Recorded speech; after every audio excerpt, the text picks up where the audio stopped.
2.1 अस्सलाम वालेकुम सबको, स्टूडेंट्स को जो भी इस वीडियो को देख रहे हो। आज हम लोग पढ़ने वाले हैं रीडिंग स्किल्स। रीडिंग कहते हैं रीड करना, पढ़ना, लिखे हुए वर्ड्स को पढ़ना। अब आप लोग दिल में पढ़ सकते हो या बोल के पढ़ सकते हो, ये आपकी अपनी मर्ज़ी है। लेकिन रीडिंग जो है वो कहते हैं बेसिकली रीडिंग स्किल हम पढ़ लेते हैं यार। मैं अब क्या फ़िलासफ़ी आपको जानूँ, हम पढ़ लेते हैं। Reading skill refers to the ability to comprehend and interpret written text. It is a fundamental aspect of language proficiency and plays a vital role in various aspects of life, including education, work, and personal enrichment. Here are the key elements of reading skills. तो reading क्या है जी? ये एक महारत है, ये एक आपकी एबिलिटी है, एक सलाहियत है आपकी, कि जिसमें आप क्या करते हो, आप समझते हो, आप फ़हम जो है अपने अंदर का जो फ़हम है, अपने अंदर का जो तज्ज़िया है, आप वो करते हो रिटन टेक्स्ट को समझने के लिए।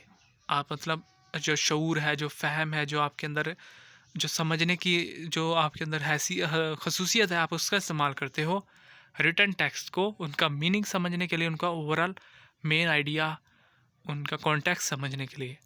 ये बहुत ही एक फंडामेंटल मतलब कि एक बहुत ही ज़रूरी चीज़ है। रीडिंग जो है डेली लाइफ में बहुत ज़्यादा इस्तेमाल होती है रीडिंग, किसी भी लैंग्वेज के लिए। अगर आप किसी लैंग्वेज में महारत हासिल करना चाहते हो तो उस लैंग्वेज में आपको रीडिंग भी आनी चाहिए। और ये बहुत अहम किरदार अदा करती है रोज़मर्रा की, मतलब कि जो हमारी ज़रूरियात होती हैं, हमारे रोज़मर्रा के जितने भी एस्पेक्ट्स हैं, जो पहलू हैं रोज़मर्रा के, उनमें ये कहाँ पर इस्तेमाल होती है? एजुकेशन, पढ़ने के लिए रीडिंग अगर आपको नहीं आती तो आप बहुत मुश्किल होगी पढ़ाई में आपको। वर्क, आप कोई काम करते हो, रीडिंग आपकी वहाँ हो सकती है, वहाँ आपको ये ज़रूरत पड़ सकती है। और पर्सनल इनरिचमेंट, और आपकी अपनी जो आपकी ख़ुद की जो बेहतरी है, आपकी ख़ुद की जो ग्रोथ है, डेवलपमेंट है, उसमें बहुत ज़्यादा रोल है किसका? रीडिंग का। अगर आपको पढ़ना ही नहीं आता तो आप के लिए बहुत मुश्किल होने वाली है, क्योंकि आप पढ़ते हो, आप चीज़ों का आइडिया लेते हो, आप चीज़ों का मतलब समझते हो, तो वो बहुत ही इम्पोर्टेंट होता है आपकी रोज़मर्रा ज़िंदगी में। ये कुछ एलिमेंट्स हैं रीडिंग स्किल्स में। Number 1, word recognition.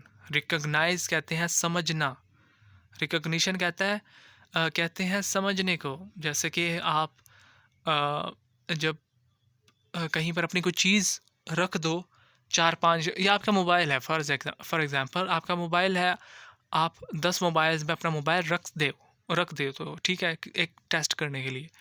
फिर जब मैं आपको कहूँ कि आप अपना मोबाइल उठाओ, तो आप उन सब में रिकग्नाइज़ करोगे, आपकी रिकग्निशन है अपने मोबाइल के बारे में, आप वहाँ से अपना मोबाइल ईज़िली उठा लोगे। लेकिन अगर मैं कहूँ कि ये इसका उठाओ, तो आप रिकग्नाइज़ नहीं कर सकते कि इसका फ़ोन कौन-सा है, तो आपकी वहाँ पर रिकग्निशन जो है वो काम करती है। वर्ड रिकग्निशन भी यही है कि proficient reader can quickly recognize and understand in individual words, including their pronunciation and meaning. This involves having a strong vocabulary.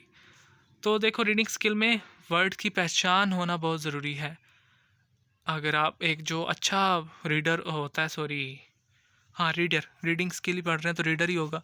एक अच्छा जो रीडर होता है भाई, वो क्या करता है, वर्ड्स को बड़ी जल्दी समझ लेता है, उनका आइडिया अंडरस्टैंड कर लेता है, हर एक वर्ड का उनका मीनिंग समझ लेता है, including there pronunciation and meaning. तो उनकी प्रोनाउंसिएशन भी वो समझ लेता है, और उनका मीनिंग तो समझता ही समझता है, साथ में उनकी प्रोनाउंसिएशन भी उसको पता होती है कि इसको कैसे बोला जाता है। This involve having a strong vocabulary, और ये तब होता है, इसमें वो चीज़ें शामिल है, क्या जी? स्ट्रॉन्ग वोकेबलरी, आपकी बड़ी मजबूत वोकेबलरी हो। Comprehension, reading involves more than recognizing words. It's about understand the overall message, context, and the relationship between ideas presented in the text. तो comprehension कहते हैं समझना, अंडरस्टैंड करना, मेन आइडिया लेना, ओवरऑल अंडरस्टैंडिंग को जो है ना वो comprehension कहते हैं। तो रीडिंग जो है वो उसमें क्या जी शामिल है? रिकग्नाइज करना शामिल नहीं है, मतलब चीज़ों को सिर्फ वर्ड्स का आपको पता है वो ज़रूरी नहीं है। आपको उसमें मतलब ये भी पता हो कि वो मैसेज का ओवरऑल मतलब क्या है, उसका कॉन्टेक्स्ट क्या है, उसका बैकग्राउंड क्या है, वो कहना क्या चाह रहा है मैसेज जो है, उसके बारे में आपको आइडिया होना चाहिए, आपको पता होना चाहिए।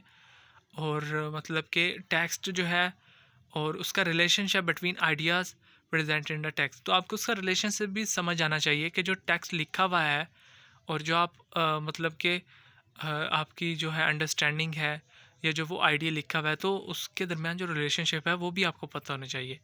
तो ये comprehension all about your understanding, कि आपको टेक्स्ट को पढ़ना ही नहीं है, खाली रिकॉग्नाइज नहीं करना, आपको उसका मेन आइडिया भी पता होना चाहिए।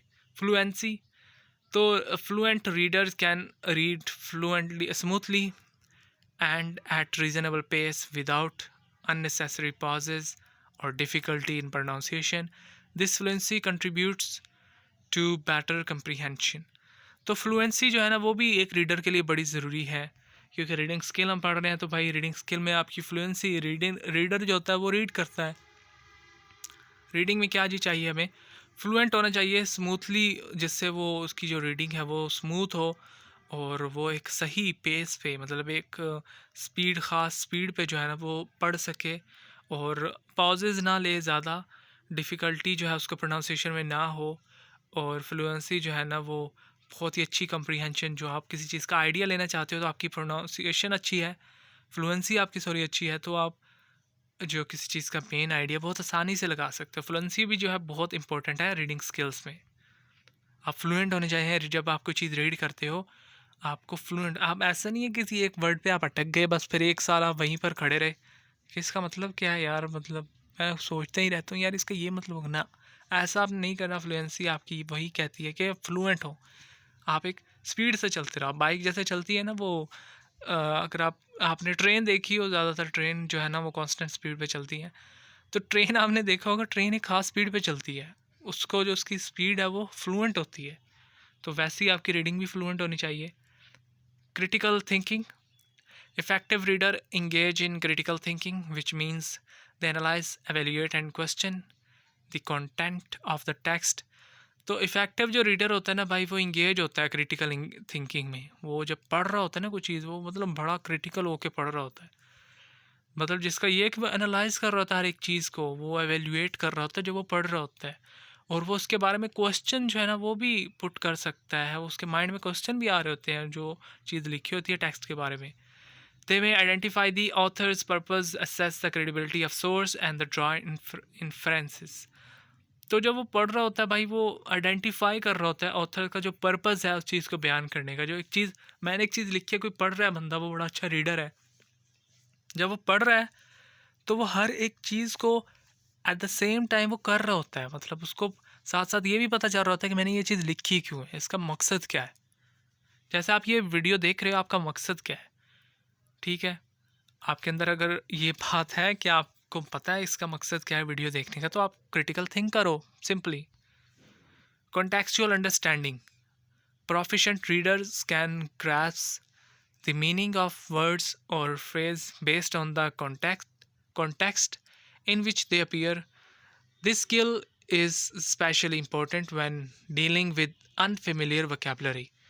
तो कॉन्टेक्चुअल अंडरस्टैंडिंग जो है ना वो बहुत ज़्यादा इंपॉर्टेंट है। एक जो अच्छा रीडर है उसकी बड़ी पकड़ होती है वर्ड्स के मीनिंग पे, और अगर आप थोड़ा सा गलत भी लिख दो ना, वो उसका कॉन्टेक्स्ट जो है ना वो ले लेता है कि, लेकिन वैसे गलती करनी नहीं चाहिए। ये जो कॉन्टेक्चुअल अंडरस्टैंडिंग है ये बहुत ही एक ख़ास एबिलिटी है, एक महारत है। जब आप जो है एक वोकेबलरी एक ऐसी है जो कि अनफेमिलियर है, आप उससे अनफेमिलियर वोकेबलरी है, मतलब आपको पता नहीं है, तो लेकिन अगर आपको आप ओवरऑल पढ़ते हो तो उसमें एक वर्ड आपको समझ नहीं भी आता, पिछले 5 आपको समझ आ गया, आप उसका एक लाइन का आइडिया लगा सकते हो, सिंपल है। कॉन्टेक्चुअल अंडरस्टैंडिंग क्या है जी, कि आपको कॉन्टेक्स्ट समझ आ जाए। जैसे मिस्टर बीन आपने देखे होंगे कार्टून उनके, या मूवीज़ कुछ हैं वीडियो क्लिप्स, उसमें वो बोलता नहीं है, मतलब मिस्टर बीन जो है वो बोलते नहीं है, लेकिन जब वो काम कर रहे होते हैं तो हम उसका जो आइडिया लगा रहे होते हैं वो कॉन्टेक्चुअली होता है, ठीक है, उसमें हम कुछ चीज़ पढ़ नहीं रहे होते, हमारा माइंड खुद से वो समझ रहा होता है, हमारी आंखें खुद से उसका कॉन्टेक्चुअल जो है वो अंडरस्टैंडिंग कर रही होती है, तभी तो हमें समझ आ रहा होता है। अगर वो हमें ना समझ आए तो इट्स कोई इसमें ख़ास बात नहीं है, मतलब फिर तो आप नहीं देखेंगे। वो ख़ास बात है, अगर आपको समझ आता है तभी आप देखते हो। Summarization, good reader can summarize the and extract the main idea from a text which is useful for note taking, research and efficient learning. तो जो एक अच्छा रीडर है भाई, उसको समराइज़ भी करना आना चाहिए। ऐसा नहीं है कि वो बहुत कोई बड़ा उसने डॉक्यूमेंट रीड किया, अब वो बैठा हुआ है जो है ना वो शायरों की तरह कि अब क्या किया जाए।